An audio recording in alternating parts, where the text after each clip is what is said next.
Welcome back to the Rules of Engagement. Before I jump into the question and answer period, let me remind you guys that we have this awesome feature called the MLG Pro Shop. Go to www.mlgproshop.com.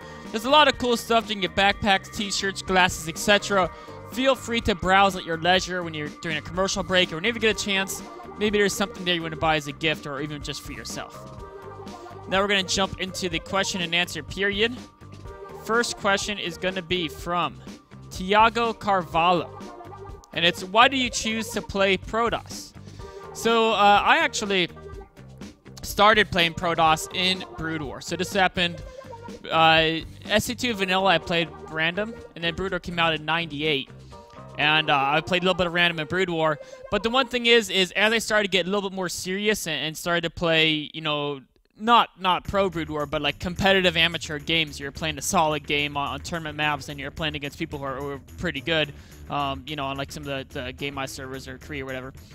I found that the part of Starcraft that I loved was the strategy and stuff, but Brood War, the mechanics were incredibly difficult. And in Brood War, Protoss was the race that had both the most appealing visuals. I really loved the Zealot in particular look, and also was the race where I felt controlling the units in a battle was actually not as difficult as it was for Terrans or Zergs. To use Terrans or Zergs really had to use a ton of unit abilities, whereas Protoss just had to use a Psystorm. So Protoss is more about positioning your forces really well and setting up these beautiful flanks and engagements. And I really enjoyed that in Brood War, and I also enjoyed the visuals. So I kind of ended up sticking with Protoss. And then in StarCraft 2, it was just kind of natural that I stuck with the same race. I'm experimenting with some different races in the beta, so maybe I'll mix it up a bit in the future. But, I mean, Protoss is my love from Brood War, so it's mostly nostalgia that's made me play in StarCraft 2. Next question will be from Anthony. It's going to be, do you think that David Kim's idea for the Hellbat, only 2 per medevac, will fix the problem that many people are facing? So, yes and no. I feel it'll fix that medevac rush problem to a small degree. Maybe you'll see like a 1 Hellbat, 2 Widowmine rush. I think that'd be probably stronger than a 2 Hellbat rush.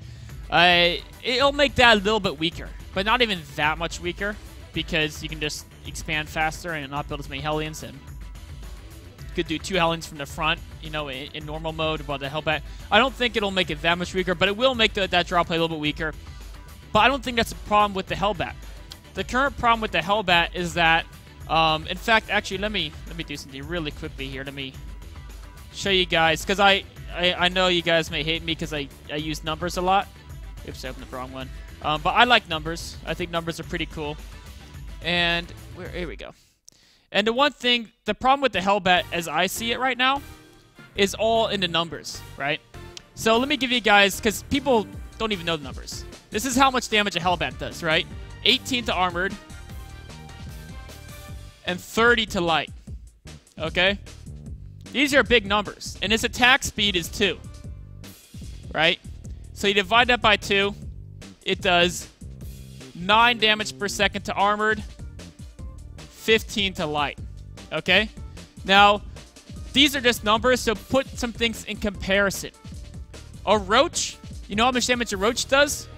A Roach does 8 damage per second. Sorry, I was blocking that. Alright, so a Hellbat to a single target kills an armored unit faster than a Roach does. But it's supposed to be an anti-light unit, and it does AoE. And it only costs minerals instead of minerals and gas. So, like, it doesn't make sense, right? A Stalker to light is like 6.6, and to armored it's like 9 point something. Let's just say it's 10. It's 9 point something big. I think it's, we'll just say 10. That means even to armored units, a Hellbat is almost as good as a Stalker, which costs about twice as much. And the Stalker is supposed to be anti-armored, and a Hellbat's supposed to be anti-light, right? So, the key problems with and this isn't even counting the fact that it does AoE and it can be healed, right? So the problem isn't with the drops, right? The problem the Hellbat has is that it just beats everything. Now, of course, in a real game, that can be mitigated by great force fields, by kiting your opponent. If you make a pure Hellbat army, Stalkers can kite them, Colossi can take them out of range, Siege Tanks can take them out of range. But in a mixed composition, where there's something to deny the kiting, let's say medevacs with a speed boost dropping on your opponent. Let's say a line of Siege Tanks where you're forced to come into the siege tanks, which means coming into the Hellbats, which means fighting these stats in a straight-up engagement, especially if you're coming into siege tanks and you've got a clump as you come in because you need to get in on top of them. It's not just 9, right? It's going to be like 27 because it'll hit 3 units every attack, right? It's just insane. So 15 I don't mind. Hellbat's supposed to kill Zealots and Zerglings, but the 9 number is just scary, man. Hellbats should not beat armored units that badly. If you want to know what a Hellion does, right? A Hellion does 8 damage to armor per hit, divided by 2.5, right? And that's like 3 point something. I don't know. I can't, whatever.